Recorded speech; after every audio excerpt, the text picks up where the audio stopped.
All right, people, we're back. Another week of podcasting as we count down closer to the end of the year. This time we got another double feature going on. I haven't done this, I believe, since March, I want to say, when I was doing my stupid double features gimmick every week that somehow worked really well. We've got a big Marvel release, which means that people are actually finally talking about and going to see a new movie. Are they? That actually, surprisingly enough, yeah, don't worry. I got some notes about that. And what's it called? And we also have the release of a brand new, arguably the man who started the whole Netflix craze, the brand new film from David Fincher himself, his 12th overall feature film, The Killer. We're going to be talking about both of those tonight. I got Dustin back with me. Dustin, what's going on, man? You excited? You excited to talk about these two movies? I'm excited to talk about one of them.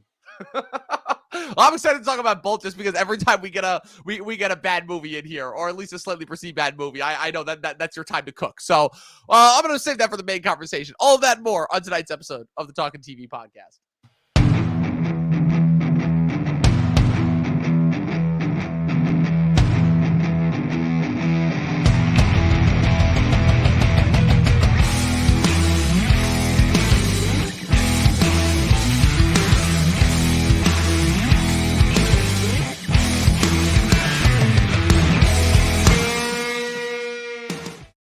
Going on, people? We are back for yet another episode of the Talkin TV podcast. We are talking about both the brand new drop from Marvels, aka the Marvels. I've already made as many jokes as I possibly can about that, so I'm not going to make another one. And David Fincher's brand new movie, The Killer, which we'll be talking about. Come back to that. We'll come back to that. Oh, yeah. Come back to that logo. Right? Yeah, I like that logo. Good, right? I like that logo way better.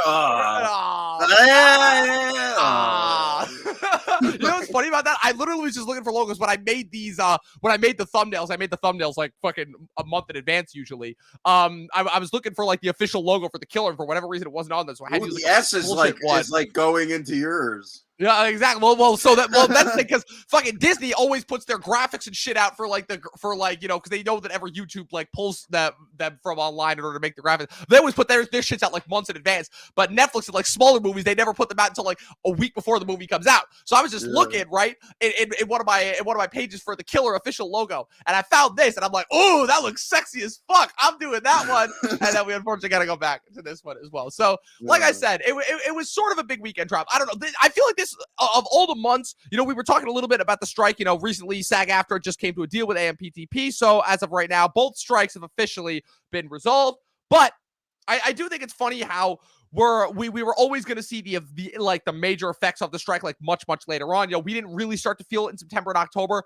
November, I feel like, is where we started to feel it because we were supposed to get Dune, right? Dune Part 2 last week. We didn't get it. And I feel like last week there was like a really big empty spot on the calendar where it's like that was like supposed to be like the big like fall event that then because it got yanked, like obviously it allowed other movies to come in and kind of pick up the slack. Killers of the Flower Moon had like a decent momentum. You're gonna see like more of a momentum, I feel like, around bigger movies like Napoleon, and then when we get into December, movies like Poor Things Aquaman. And Maestro. Oh yeah, Aquaman, that's gonna get so much momentum behind it. That won't get lost in the shuffle at all. The fact that Wonka is like getting like good decent tracking right now is hilarious to me. But so with that being said, with Dune kind of out of the way, that left room for the Marvels, which, oh my God, like I feel like we just need to go into like a whole tangent as far as like the history of this and kind of how the first Captain Marvel is part of the reason why we are where we are today, politically, movie-wise, just everything in general. And I think I want to start this off with probably the most controversial statement that I may have ever made on this podcast. I believe that I have voiced this to you. I don't know how many people I've voiced this to on the public air,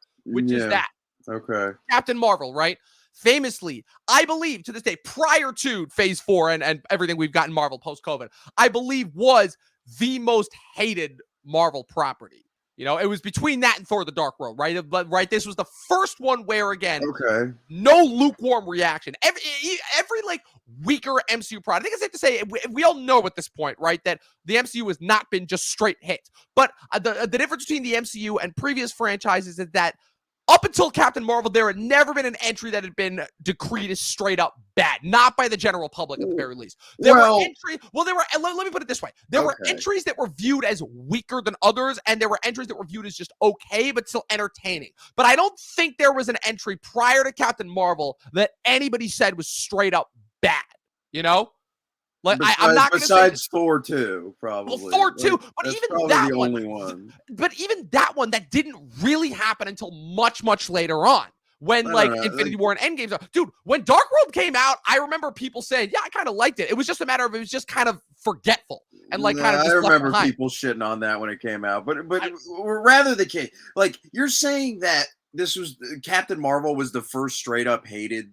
Yes, Marvel. that was the first straight up. Yeah, try saying that on Twitter, okay? Right. try saying that on Twitter. Well, it's funny that you mentioned it, and right? It made $1 billion, right? It made $1 billion. Everyone saw it. Well, right? exactly. Well, and it's interesting that you bring that up because that is also again going to tie into this conversation as well, which is that again we all know why it made $1 billion, right? It was because it literally came out.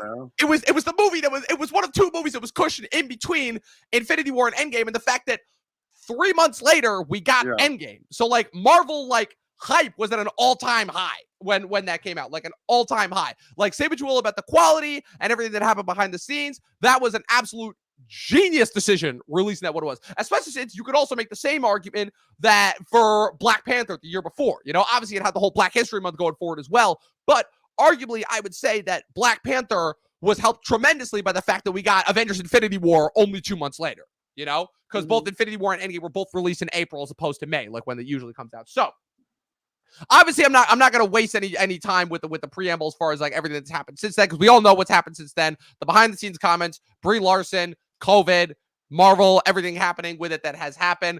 But this movie in general is kind of funny because this movie, which was originally Captain Marvel 2, got renamed The Marvels, shifted directors, right? You got Anna Boden and Ryan Fleck who left. You brought in Nia DaCosta, who was coming off of Candyman, right? It goes from being just a direct Captain Marvel sequel to now, oh no, it's got to be a team-up movie with these two other characters, one of whom has Marvel in her name, the other one doesn't. It got delayed, I believe. This is like has the record with the Flash as like being one of the most, if not the most delayed superheroes. So I believe it was initially supposed to come out in, what was it, July of 2022, I think was when it was first supposed to come out. It might have been even earlier than that. And it got like 4 or 5 times. Now it has finally been released. And that's not even getting into the rest of the Marvel release dates that just got shifted now because of the strike, where we are now only getting one MCU movie next year. Deadpool. That's the only one. We're not getting another Marvel movie, which if you ask me, I'm like, thank God, because I need, similar to how next year we're going to have no DCEU things. We're only going to have one MCU thing. And I'm like, thank God, because after the last couple of years, I need a break. Like, I need a break. Not even just talking about it, because I don't even really talk about this stuff the way that I used to in terms of just with the overall, like, vigor and enjoyment that I used to. I'm just sick of fucking the discourse. Like, Twitter, or X as it's now called, it's ruined everything I feel like that we love about movies. It really has. It has become now, how do we have everything? It's ruined everything. It really has ruined everything. Not even just movies, everything. It has ruined everything. I agree. But for the purposes of this discussion, for the purposes of my life, because I don't care about everything the way that I care about movies, it is just, it's ruined it. It's just made it not fun. It's taken everything that I feel like that it is that we enjoy about this medium and is just focused it into a series of things that quite frankly have nothing to do with it in general, and pointing out things that, yeah, people already probably should have known, but now it has to just like put everything into a box and tie everything. Oh, this is back to this one thing that's wrong with it. And it's gotten to a point where it's just not fun anymore. And frankly, I'm sad that when Elon Musk bought X, he didn't just like destroy it and merge it into like some other like shittier thing that nobody else has or has heard of. But the fact that he kept it going is just kind of sad. But I digress. Should have just sold it to Facebook, right? That would have been even fun. Well, get back to that. I'm not sure if that would have been better, because in terms of picking between Elon and Zuck, unfortunately, I think I would still go with Zuckerberg would have at least like probably destroyed it. Like he would have destroyed Twitter. True. I'll give you that. So with that being said, Dustin, the Marvels. So here we are, right? We're 2 years into this whole MCU Phase 4 multiverse experiment. Things are supposedly finally starting to add up to something, although I don't know what that quite is. Especially, it's telling that the Loki finale also dropped this past week as well. We're going to get into we'll talk about that in a little bit as well. But Dustin, so real quick, give the viewing audience your thought on Captain Marvel and how that leads up to the Marvels in terms of, Yeah, Captain Marvel was not a good movie to me. It was directed by Ryan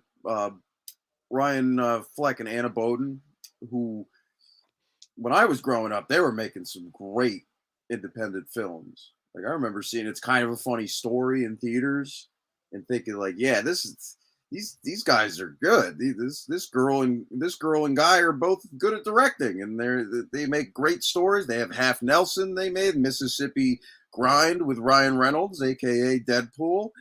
Yeah, they're the ideal people to direct Marvel movies, right? No, because they had no idea how to shoot action. The visual effects were horrendous. The editing's terrible. The CGI and that whole fight scene with "I'm Just a Girl" playing is just dog shit. That movie really is only redeemable and watchable when Ben Mendelsohn and Sam Jackson are on screen, because they're the only ones that seem to like fully get what kind of movie they're in. And Brie Larson, who I do like as an actress, and I think she's very beautiful also, which some people have tried to say, oh, she's not even hot. It's like, shut the fuck up, virgin. Wait, what? She's going, yeah, there's people on Twitter. That's what I'm saying. They ruin everything. They say she's not hot. Like, shut up. She might not be the best choice for that role, but she's beautiful. Okay. And a great actress. And she's proven it otherwise. Like, I just want to give her a quick shout out, because every time I watch Scott Pilgrim, I kind of look forward to her scenes, because she's one of my most anticipated scenes of that movie. Are you kidding me? I know, but she's like the comic timing is like it's like unparalleled to anything she's ever done since, and it's kind of disappointing because she has been sort of doing this like half Robert Downey Jr. sort of mimic with this character. But I feel like if there's any silver lining in this dog shit movie, sorry, spoiler alert, but she is the best part of this new movie, I would say. Contrary to other people's opinions, I think she's probably the best part of it. And we'll get into the other people, but I just didn't enjoy that first movie. That was such a waste of Annette Bening. It had the most condescending use of Come As You Are by Nirvana I've ever fucking seen in my life. It's just like Annette Bening just condescendingly just jamming to it. It's like, just get out of my face. Fleck and Bowden, it's a miracle they weren't allowed to direct this even worse sequel. Directed by someone who does a little bit better with the action and worse with everything else. Well, here's what I'll say to that. Yeah.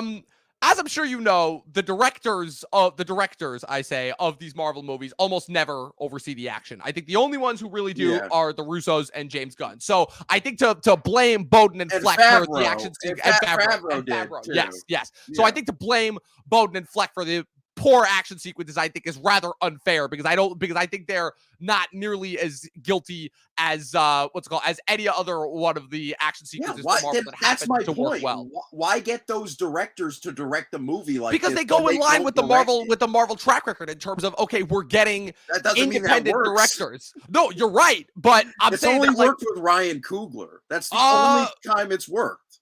Taika? No, not really. Like not in a visual way, in my opinion. No, not really. They got him for the humor.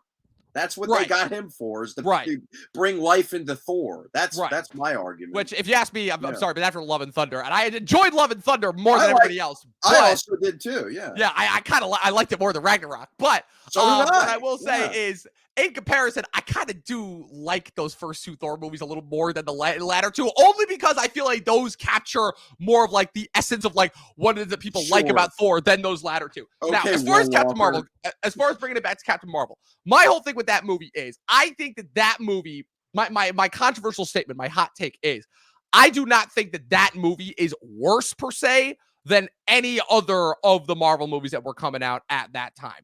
Sorry, let me rephrase. Any of like the other, say, like more mediocre Marvel movies. My thing with that movie that I think ruined it: one, the obnoxious, like the overtly obnoxious, like femboss, hoorah, women movement that was going on behind the scenes, that was circulated and propagated by Brie Larson and by the advertising team and everything.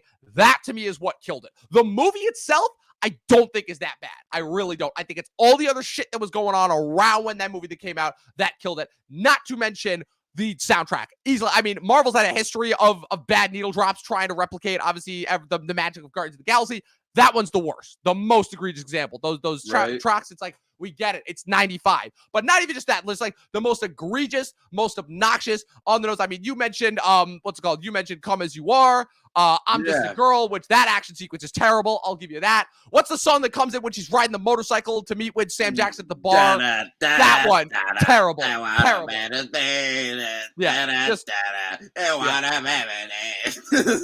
it's awful. It's not good. And that Benning, not good. But what I will say, what I like that What movie a did, waste of Jude Law too. that then other subsequent Marvel properties just scorched earth was, and this is coming strictly as a comics fan, I liked what they did with the twist on the Kree Skrull War, where in the comics, right, the Skrulls were always primarily portrayed as just straight up villains. I mean, the Kree weren't that much better, but the Kree were always kind of portrayed as like the more heroic ones. And I like how in the movie they kind of twisted that on its head and made the Skrulls more of just like, you know, people who were just being kind of chased by the Kree from planet to planet and made them more survivors. I appreciated that. Yeah. How that translated into Secret Invasion? Well, I like to say, well, was it's just funny that you gonna mentioned say. that. Well, you know what's funny about that, right? We talked about Yeah. Secret Invasion, how bad that show was over the summer. Lame. That show was so bad that this movie kind of literally just didn't acknowledge it, like, No, at all. not really. Like, at all. They're, And I think that was the funniest part. like That was the this funniest part. much. I'm like, wow. So they said that Secret Invasion was going to build into this, and outside of, right, so we know that they were going to some sort of peace conference between the Kree and Skrull, right? And other than that, they didn't mention that at all. They didn't mention Super Skrull. I love how they even said in Secret Invasion, okay, all the Skrulls, they're all here on Earth. And I'm like, okay, so what about the Skrull colony that's on this alien planet that they're going to in this one? So that I just thought was funny. But I'm blaming that on Secret Invasion. Because the Skrulls like show up in this movie, right? I didn't make that up. Yeah, no, they're in there. Yeah, they're in there for like 5 seconds, but they are in here. My second biggest issue with this movie is that it feels way too much like it's like a cross between, it wants to be a sequel to Captain Marvel and a spin-off of like 3 of the Disney Plus shows. Yes, which they specifically said it is. Like, I think that Marvel was even dropping in certain advertising for this. They're like, yeah, not only do you have to watch Captain Marvel and Avengers Endgame, you have to have watched Secret Invasion, you have to have watched WandaVision, and you have to have watched Miss Marvel in order to know what's going on. And I will say that for my money, shouldn't be the case. That shouldn't, skips right. So that right, and that ties into everything going up previously with the whole what Marvel tried to do with the TV shows, and ultimately how I think the experiment with the TV shows has largely failed, which is why I think they're pulling back from a lot of them. You know, excluding one cameo in this movie that we'll get into later. Yes, we will get into. I like because of bias reasons, but yeah. Right.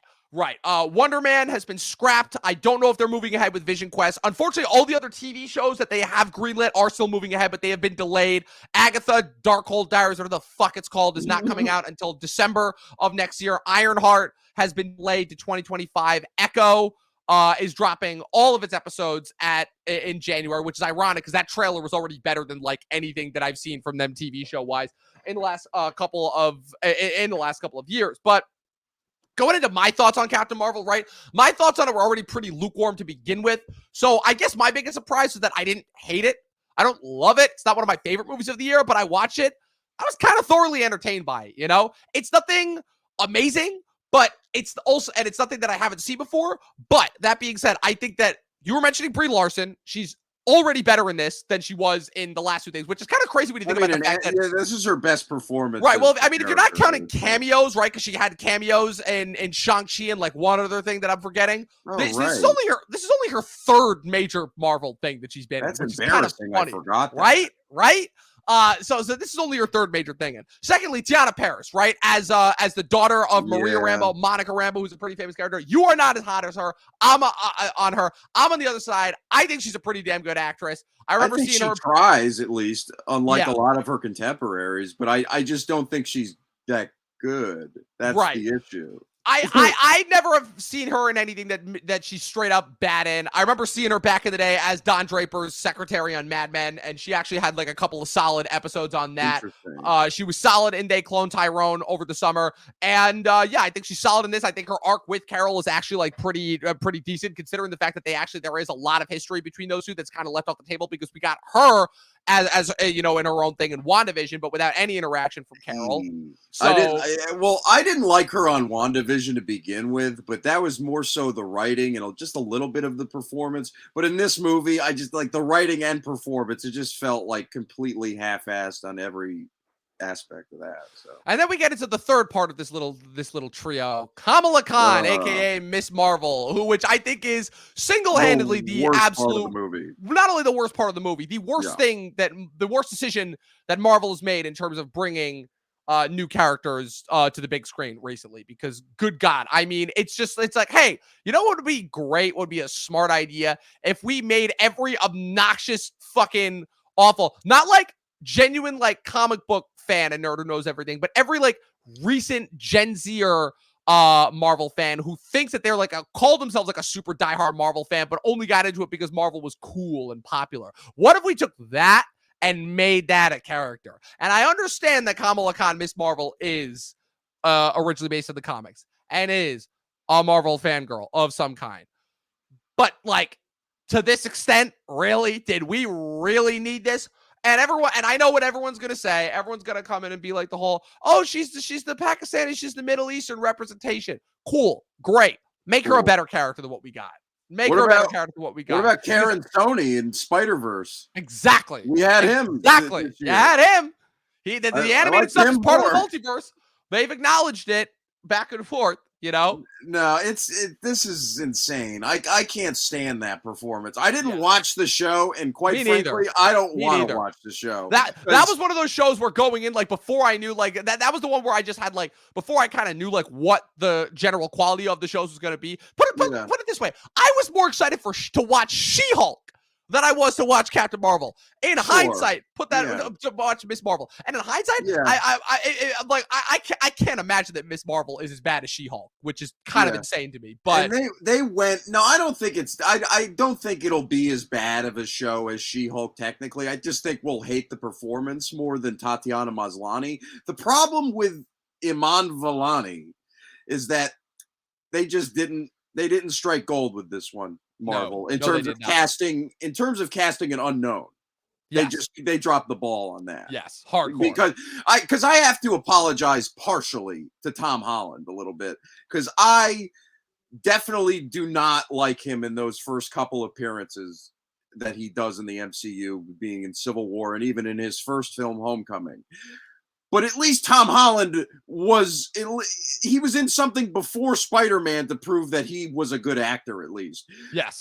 I just thought he was initially miscast in those first couple appearances, and then he kind of grew on me in the second and third films, obviously, that I've admitted to you and on this podcast, I believe. You have. So, and I do like Tom Holland overall. He's grown on me over the years and shit.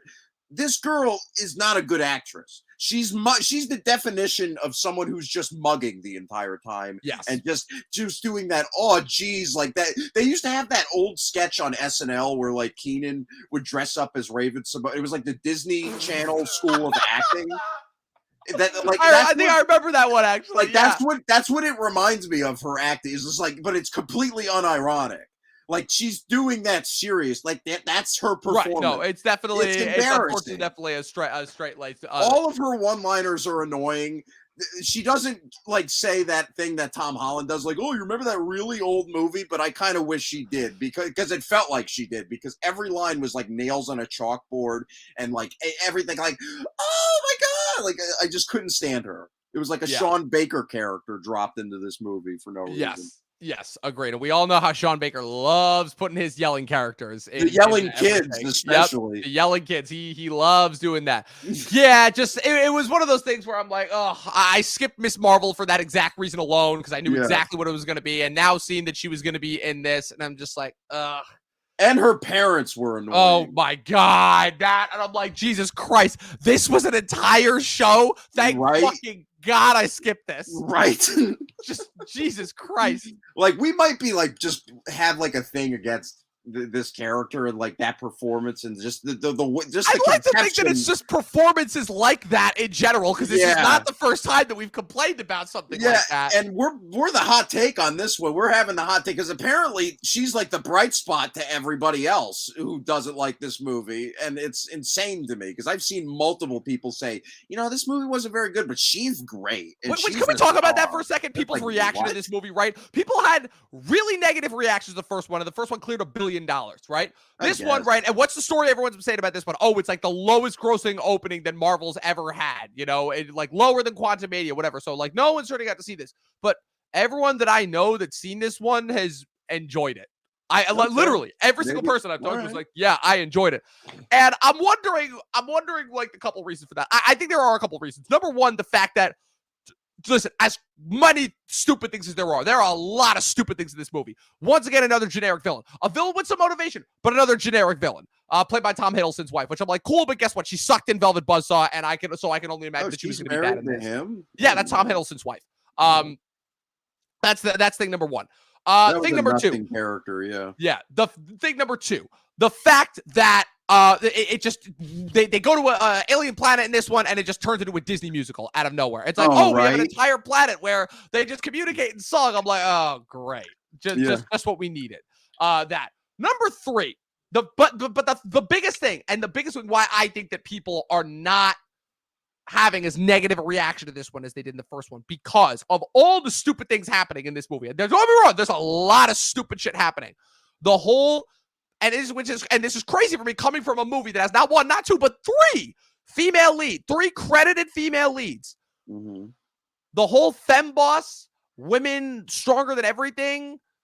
I didn't get as much of it from this movie. Call me crazy. I didn't get as much of it from this movie. And it just felt like such a breath of fresh air. Arguably the movie that kicked off all of this nonsense, all this bullshit that we've been sitting through, that Disney's been trying to cram down our throats for these last couple of years. I didn't really find it here. And I think that that's why people are having a much better reaction to this one than they did to the first one. And it's shorter. It's an hour. It's shorter too, which helped. It's the shortest Marvel movie to date, an hour and a half. And thank God, because man, this breezed by. It did not feel long at all. It was super nice, short in, came in, out, did everything it needed to do. I didn't even honestly feel like any scenes got shortchanged or cut or anything like that. You know? Oh, there was definitely shit that was cut. Oh, no, for sure there was. I'm just saying that for me, nothing felt like jarring to the point where I'm like, oh, this needed like an extra 10 or 15 minutes. I never felt that. Well, I thought the whole beginning of the movie was very rushed and like it put you way too into the action, like way too quickly. The editing was like way all over the place in the first half of this movie for me, that it actively bothered me. I was just like, it was just cutting every second. And with the body swapping and everything. The body swapping and just the inconsistency of that, just the logic behind that. It was bullshit. It was just kiddie bullshit to me that I just don't tolerate in movies. And I'm just like, I wish this was actually compelling. I wish there wasn't forced conflicts in this, with Tiana Paris having that grudge against Brie Larson's character, even though Brie Larson was saving the entire universe, even though we didn't get a movie about that, which would have been a lot more interesting, about her actually saving the universe. No, we got to set up. Maybe more she joins the stuff. Guardians of the Galaxy for one mission. No, let's have her just do bullshit.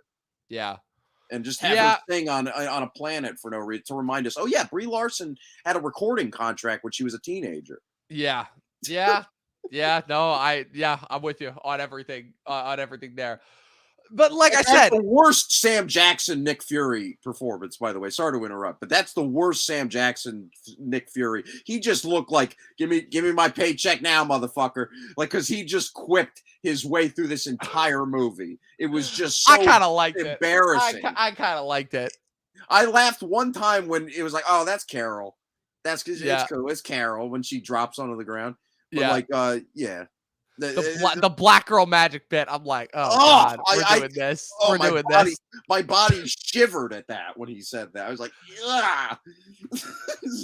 Yeah, the first act is rushed. By the time you get into the second act of the whole conflict with the Kree, I do appreciate how they got you in immediately. We're like, oh, Fury, it's the Kree, they're back, and I'm like, okay, so that we're not wasting any time here at all.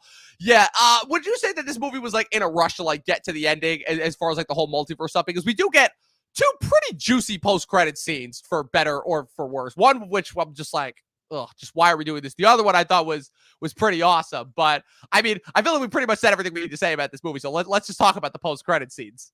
All right, what was your question though? Like, as far as like, I just felt like this movie was just like rushing through to get what it needed to. Oh, right, yeah. The two things, which are more multiverse stuff and Young Avengers. Which, okay, so they said, so the reason why, I can tell you why, of all the multiverse cameos that we could have gotten, the reason why we got that one was because they said in the Miss Marvel show that Miss Marvel has mutant ancestry or something like that. So she's a mutant, which means that she's going to be the one that not only sets up the Young Avengers as we see, because the first post-credit scene is her interacting with Kate Bishop, Haley Steinfeld's character from Hawkeye, which I'd love to point out the best part of the movie. Best part of the movie, which I would love to point out the fact that a couple of other people have already beat me to the punch on this, which is that Haley Steinfeld is currently, she's a year older than me. She's 27. That officially makes her 2 years older than Scarlett Johansson was when she first got Black Widow back in 2010. Scarlett Johansson was 25 when she got Black Widow. Wow. So that just shows you in terms of like how much time it's been since then. But they're going to be the Young Avengers. But also the fact that she was like doing the whole Nick Fury shtick, and I'm like, I want to fucking vomit at that. Yeah. I'm like, that was the one thing where I'm like, just once again, proof that Kamala Khan is one of the worst things that has happened in the MCU. Let me clarify. It's the best part of the movie just because I got to look just because you got to look at Haley Steinfeld. I knew that's where you were going with that. I knew that's where you were going with that. I mean, she's great, and I like her. And I like that show. I like that show. I like that performance. She's badass on it. And yeah. Yeah, I wanted her to be. I wanted her to be the movie. To be honest, yes. Why did we get that? Was that too much to ask for? Give us another, Haley Steinfeld adventure. Right. So that's clearly setting up for Young Avengers, and we've already pretty much gotten all of them in other properties. We got Cassie Lang, we got Eli Bradley, we got Tommy and Billy. We got the only ones that we have not been introduced. Oh, we got America Chavez. The only ones I believe we have not been introduced to yet is the character of Hulkling, who I thought we were going to get introduced to in Secret Invasion, but I don't think we are now, because pretty much every Skrull on Earth is going to get killed now. Hulk's son in She-Hulk. Oh, yeah, Scar, that's right. Oh, God, forgot about that. Understandably so. Oh, Jesus, they're going to do that, aren't they? Fucking hell. Okay.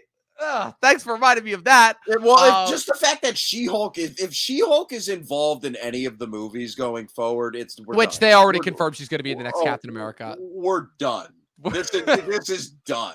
We're done. It was done the minute that they fucking did She-Hulk. I know. They really.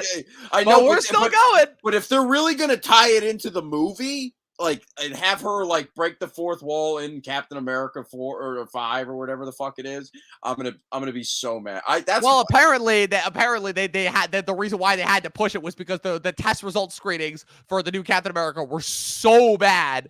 Because of She-Hulk? Bad. I don't know, because of She-Hulk, but apparently because of She-Hulk. Probably it was probably part of it. It's probably like they started pop up, but they were like, dude, let's Catherine Langford her out of that movie. Okay.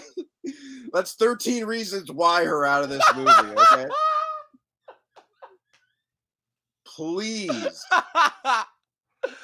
That was a great bullet deflected right there with her taking her out of Endgame. Right? Yeah. So man, that didn't happen. Didn't work at all. It's not good at all. No. Oh, I saw it. That was terrible. That was fucking awful.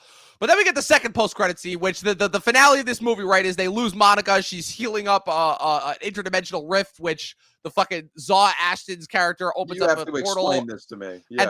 And then gets killed by the fucking power bracelets, because I'm like, okay, we've never seen that before.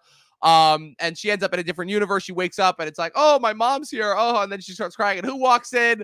I mean, I already knew it before the movie even started, but it's like, oh, it's Kelsey Grammer's Beast. And I'm like, oh, okay. So more multiverse cameos. And I'm like, I have questions. So, okay. That version of Maria Rambeau, Lashana Lynch's character, Captain Marvel, that we get in that, clearly looks like the 838 one that we got in Multiverse of Madness. And we have Kelsey Grammer's Beast in there. I'm assuming that this is Earth 838. But Charles is dead, and this version of Captain Marvel was also killed by Wanda. So if this is Earth 838, when does this take place? Because like, and she doesn't have a daughter apparently because she right, doesn't recognize. she doesn't. So she doesn't doesn't recognize her. Right, right. So there was that. I'm like, this has to be Earth 838, right? Because Beast mentions Charles. So I was just, so many questions.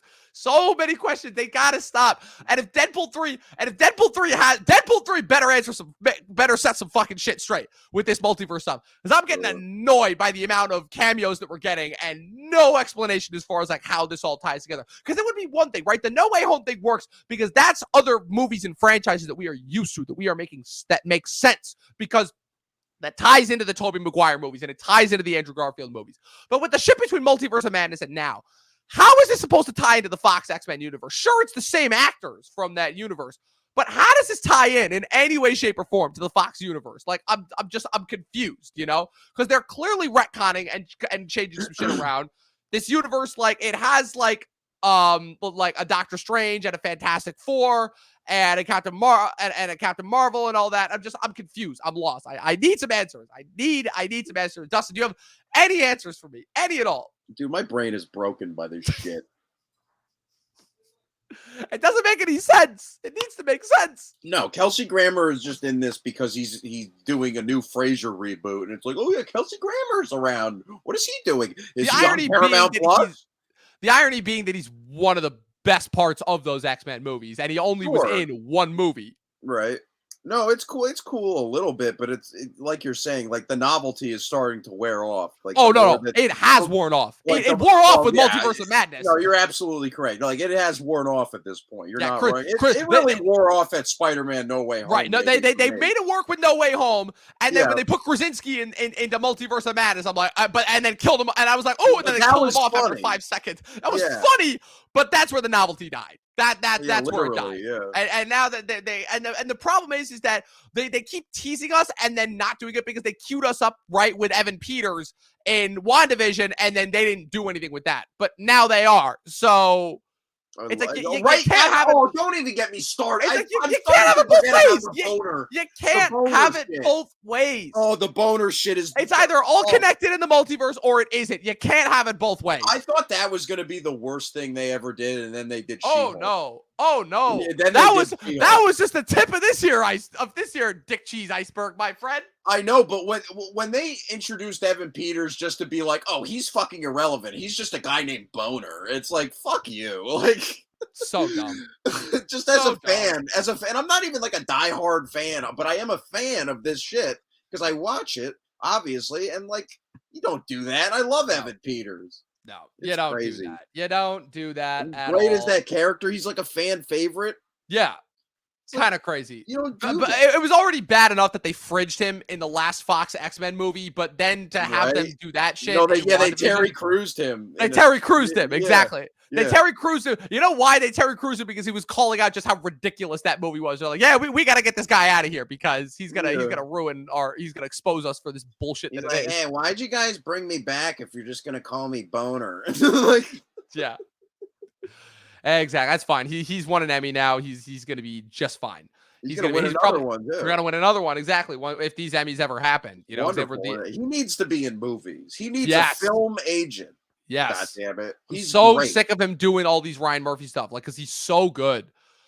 Get him away from Ryan Murphy. Yeah, but 1 out of 5 for the Marvels. I did not like it. I gave it 3.5 out of 5. I know. You raised it? Yes. You gave it a 3 originally. Yeah, I raised it. I did raise it. Yeah. I enjoyed it.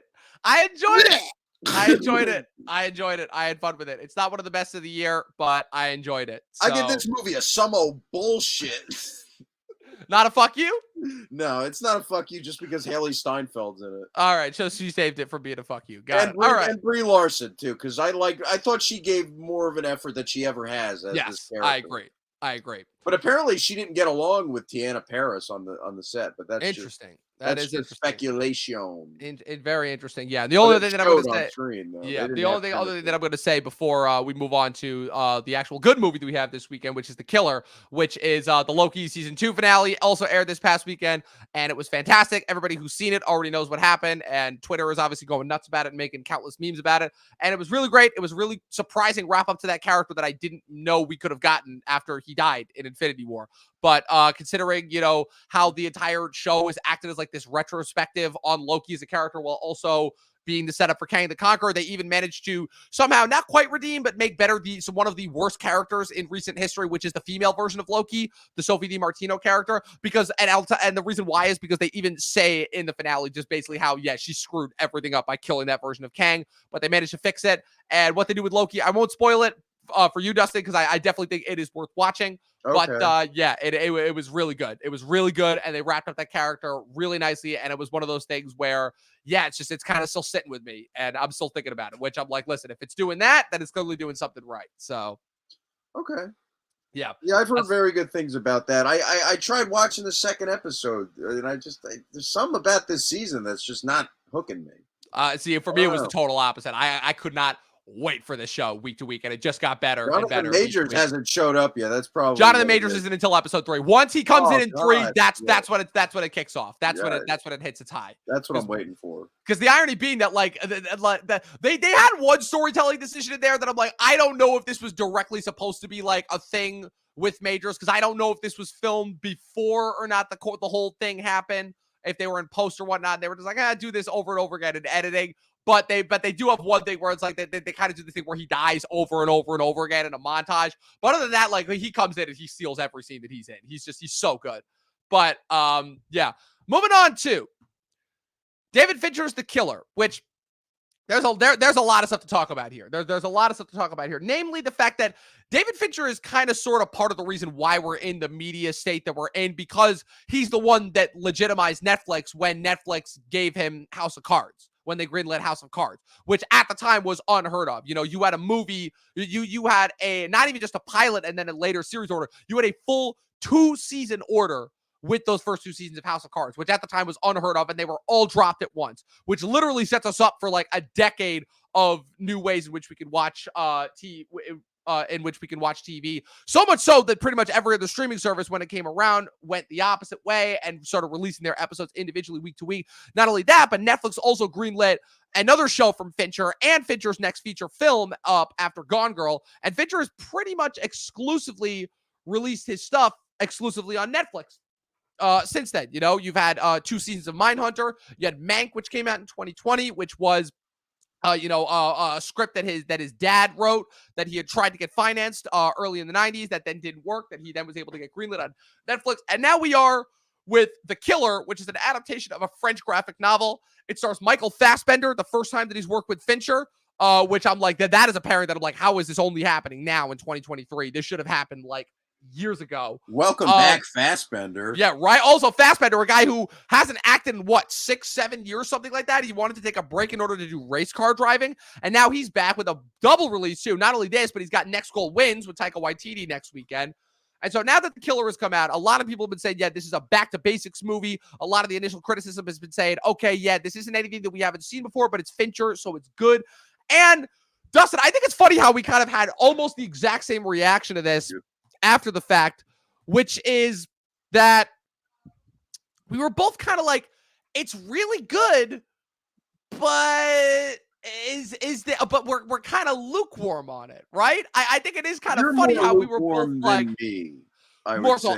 say, I will say I'm not going to give this a definitive star rating because I need to watch it again, because I will admit I guess just the biggest thing that I noticed was, I don't know if this was just the nature of the filmmaking or the nature of how the story was being told, I could not stop getting distracted. Like every 5 seconds I kept looking at my phone. I couldn't focus on it for whatever reason. And there were and every time I look back, I'm like, this is amazing. Again, it's got everything we love about Fincher movies. It's got the crisp, amazing looking cinematography. Fincher's one of the only people that can make digital filmmaking look just as in-depth and engaging as a traditional analog film. He's got some incredible performances. The way that it's split up, the movie's split up into several vignettes in which you follow Michael Fassbender's unnamed killer character as he engages in a hit something goes horribly wrong, retaliation happens, and then he basically goes and executes a series of of revenge hits on all the people that are following him. But I just found that there was something not disengaging, but something kind of oddly, like, not hypocritical, but ironic in the sense of where we're kind of watching this killer character go against every one of his rules that he sets up, which is kind of an interesting bit because that's a bit that kind of goes back to Heat, where basically all the rules that Robert De Niro's character in that movie sets for himself, he breaks.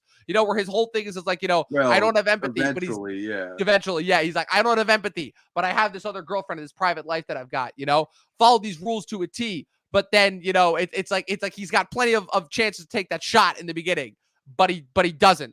And then when he finally does, he misses, and it screws up the whole thing, So I just found that to be like kind of this weird thing to kind of off-put me. And even as everything that I watched for the rest of it was awesome and engaging and so crisply well shot, particularly Tilda Swinton when she comes in this scene. And also shout out to Beacon, New York, another Hudson Valley insert for us right there.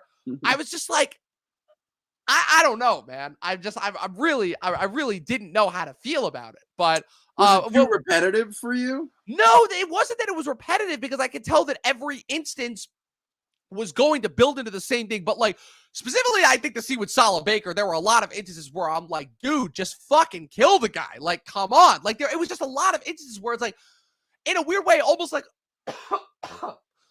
what John Wick fixed, where it's like every time we would complain, it's like, oh my God, they're taking forever, just kill him. And then John Wick would just come in and drop like 30 bodies.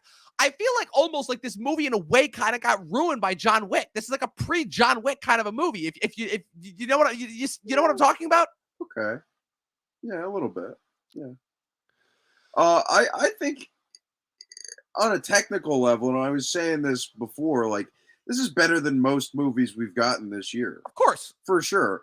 And like the score, again, another phenomenal Trent Reznor, Atticus Ross score. And we didn't even mention Michael Fassbender's voiceover in this that really drives the whole movie.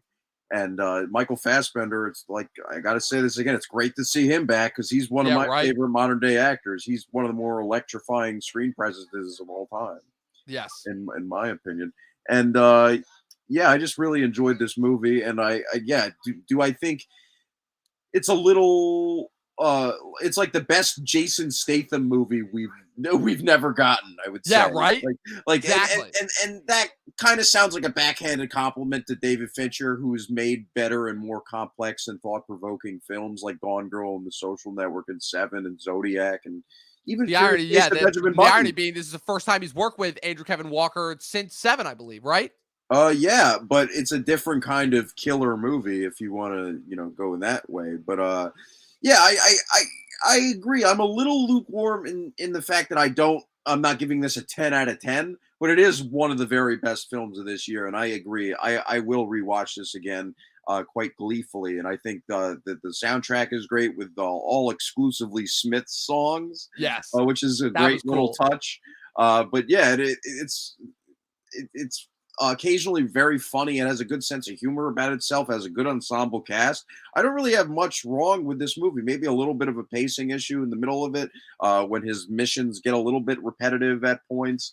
But other than that, it's a methodical, really well written, really well acted, really well made film. And yeah, it's all I really want from not only film studios, but Netflix as well. So this is a huge thumbs up for Netflix.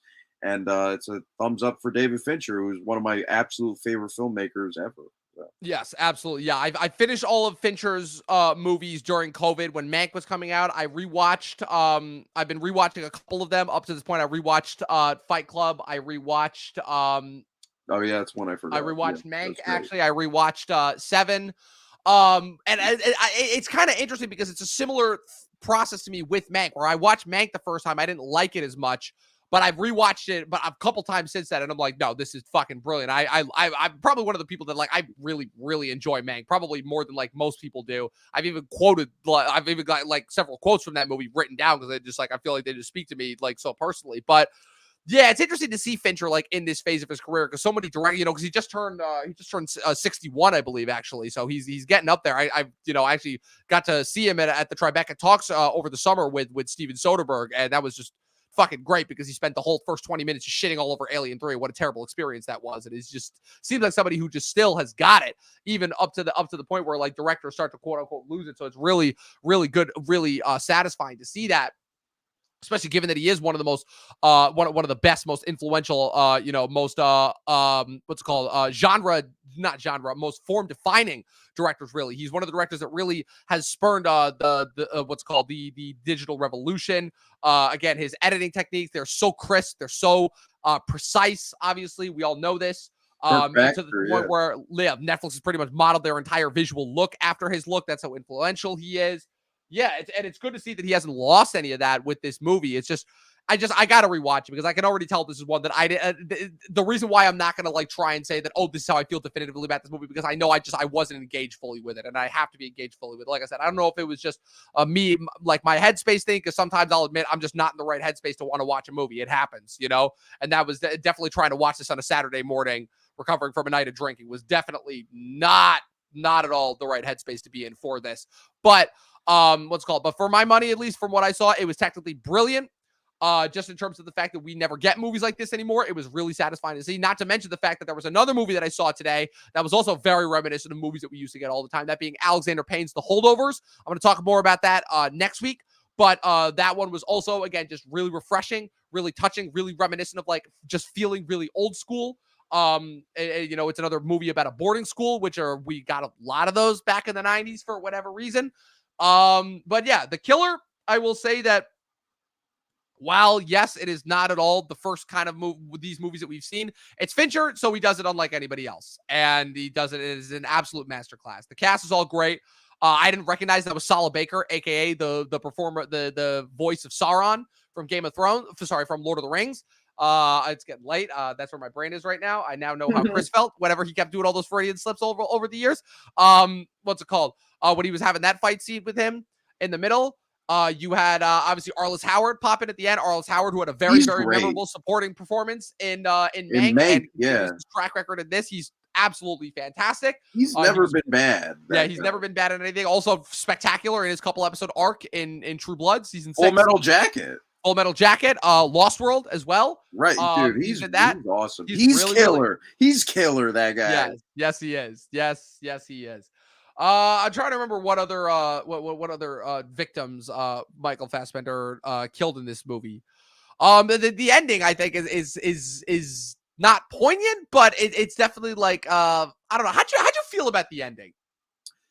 It's a bit anticlimactic, but the more I think about it, the more sense it makes, and it is kind of cool because it is like a different sort of ending for these kind of movies. Because I feel like movies like this usually end a lot more like bleaker and a lot like more. And if anything, it's Fincher, so so that's what we've come to expect from his movies. I don't know. I kind of like it the more I think about it, the ending. But I will rewatch this. This is a strong 4.5 out of 5. But Dominic, it's my number 2 of the year. Yeah, I saw that. Teenage Mutant Ninja Turtles. Teenage Mutant. I'm telling you, man, it's gonna be your number 1 of the year. It's gonna happen.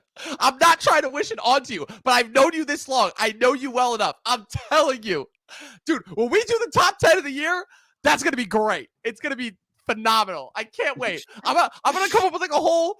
I'm gonna put like a whole music video montage. It's gonna be great. It's gonna be awesome. I don't know, man. I'm looking forward to Please Don't Destroy. Watch the first 4 minutes of that. They just put it on YouTube to get to psych it up for the release on Friday. I'm telling you, that looks fucking good. The Eisenberg and Adrian Brody one, is that one? No, that's Manodrome. No, Please Don't Destroy. It's going on Peacock. It's the SNL guys. I showed you the trailer for it. Yes. I do remember. Yes. Conan O'Brien's in it. Yes. Yeah. That, I'm telling you, watch the first 4 minutes of that. That looks really fucking good. Okay. Yeah, I'll do that for sure. But yeah, so like I said, I am electing to not give this a star rating yet because I have not until I get a chance to rewatch it so I can like give it its proper due. But yeah, for what I saw, again, technically brilliant. I just need to give it another watch because I've made that mistake too many times in movies in the past where I said I didn't like them and then I ended up going back and loving them. Babylon being the key phrase. So I'm trying hard to not repeat that with this one. So Saltburn Yeah. has to be great. Oh my god, if Saltburn isn't great, dude. Iron Claw. Emerald Fennell, one of the only people who Emerald Fennell, one of the only people who's been able to make a competent movie in the 2020s. Like, sorry, one of the first new people that's been able to make a competent movie in the 2020s. Like, that has to be good. It has to. Holdovers, I hope, is like Holdovers. I'm telling you, you'll love. Holdovers is great. Good. That's already in the top 10 of the year, no question. Okay. Yeah, right. That was great. And like I said, Giamatti's in. Divine Randolph Joy is in. She'll get nominated for sure. Giamatti, I don't know, because Best Actor is fucking packed this year. We're going to have to do an Oscars episode at some point so we can just go over the amount of people that are up for Best Actor. You just read her name like it was like her birth certificate. It's Joy. What, Divine Randolph Joy? It's Divine Joy Randolph. Wait, what? The Joy comes first? No, it's Divine Joy Randolph. It's not Divine Randolph Joy. Oh man, they gotta get these. They gotta stop putting people out there with these 3 names. I can't keep track. Okay. Divine Joy Randolph. Okay, I don't know. Just it feels like it rolls off the tongue more. If it's know her from Dolomite Is My Name and The Idol. Yeah, exactly. Which she was like phenomenal in. She was one of the best parts of that. One of the best parts of that show. And she was at Office Christmas Party as the security guard. Yes, she was. Yes, she was. No, the acting in The Idol. Listen, I know everybody's like kind of moved on from it now that it's canceled and it's never coming back, but mostly the acting in The Idol was great. I didn't really have a problem with any of the performances on that show. Eli Roth was fucking. Eli Roth was great. Yeah, even what's her name, Jane Addams. She grew on me. Yeah, she's a good actress. Troye Sivan, Susanna Son was awesome. Lily Rose Depp killed it in every episode. I just even Rachel Senow, who is becoming very, very annoying to me in real life. Okay. Not as overexposed as Io Edebiri, but starting to become a little annoying. I like Rachel. I like Rachel in movies and shows. Yes. And stuff. Like I like her as an actress. As a personality, I don't know. And that's the problem for me is now that I see her personality and see how close her performances are to her personality, it kind of ruins it a little bit for me. You know, I feel as good as she was in Bodies, and as great as that movie was. That movie was fucking hilarious. I don't think she's probably as annoying as that character is supposed to be. Like in real, but I don't think she's that annoying in real life, probably. But Io Edebiri, I'm getting like how people used to get annoyed by Michael Cera when he was showing up in things after. I've been annoyed with her since because I already knew after the Bear season 1, I'm like, oh, she's gonna get overexposed and everything. She really I think she as an actress is the actress that I've seen in the most things that's come out this year. I'm pretty sure. Because by default, the Bear, Bottoms, Theater Camp, Ninja Turtles, and there was one other thing that I saw her in too. She's going to be in the Sweet East. That exactly. And so she was in something else too, though. Yeah. But did we mention Teenage Mutant? Yeah, we did. Yep, Ninja Turtles. Yeah, but that's where this whole tangent started. Yeah, but Io Edebiri is I liked her in the first couple episodes of The Bear until I realized, that's all she does is just that awkward shtick, and she just repeats what everybody says, and she's annoying.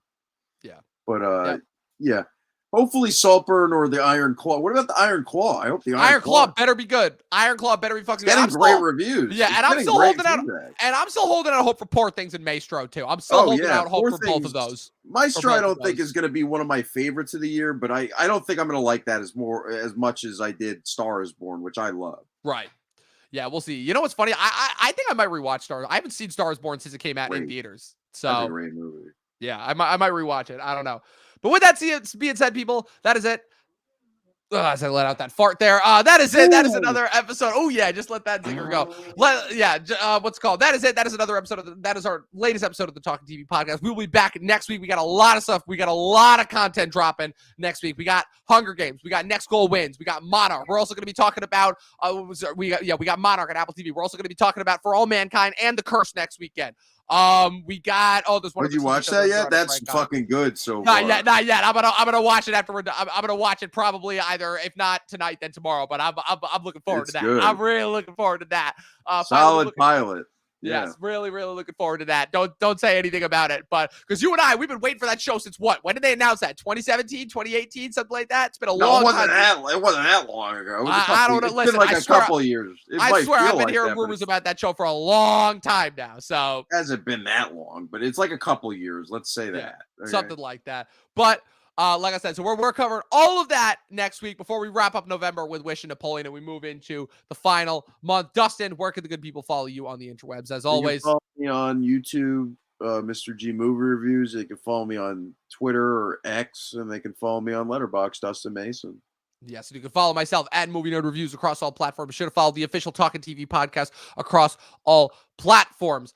Subscribe if you're watching us on YouTube. Follow us on Twitch. This episode will be available tomorrow on Spotify, Apple Podcasts, and any place else you can get your podcasts. And as always, people, 12 seasons in a short film, and watch more fucking movies. We'll see you guys next week.